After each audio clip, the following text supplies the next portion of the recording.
সুনন্দিনীর আড্ডায় শর্মিলাদি তুমি আজকে আমার সাথে রয়েছো।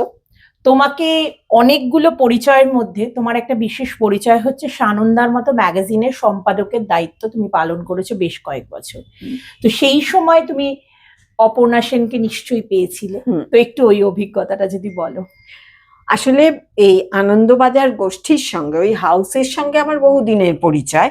কারণ আমি পাশ করার পরেই, যাদবপুর ইউনিভার্সিটি থেকে পাশ করার পরে আমি কলেজে চাকরি পাই অধ্যাপনার। আর ঠিক সেই একই সময় আমি ফ্রিল্যান্সিং শুরু করি এই হাউসের। এবং তখন তো আমি আনন্দবাজার, দেশ, টেলিগ্রাফ, সানন্দা সবেতেই লিখতাম, নানান বিষয় ফিচার লিখতাম, নাচের রিভিউ করতাম আর্ট ক্রিটিক হিসেবে, বা রান্না বান্না নিয়ে লেখা এইসব, যার জন্য ওই এবং অনেকেই তখন দিব্যেন্দু পালিতের কাছে, প্রথম আমার লেখা শুরু দিব্যেন্দু পালিতের কাছে।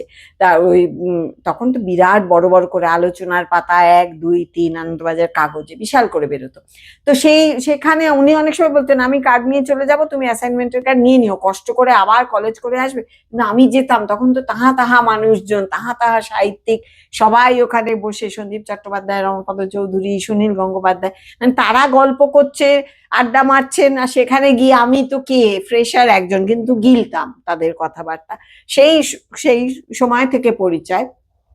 তারপরে যখন একটা সময় অনেক দিন ধরেই ওরা বলছিলেন সানন্দা থেকে যে যদি জয়েন করি, মানে ফুল টাইম হিসেবে, কিন্তু কলেজের চাকরি ছেড়ে এখানে আসা একটা কঠিন ডিসিশন ছিল, কিন্তু ফাইনালি নিলাম। তখনও রীনাদি ছিলেন, অপর্ণা সেন তখনও ছিলেন। তারপর কয়েক বছর পেয়েছি, তারপর তো উনি রিটায়ার করলেন। তারপরে তো যেরকম চলতে থাকলো।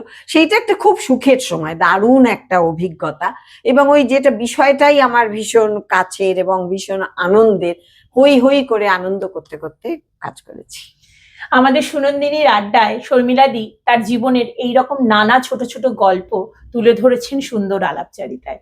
দেখতে থাকুন, শুনতে থাকুন সুনন্দিনীর আড্ডা।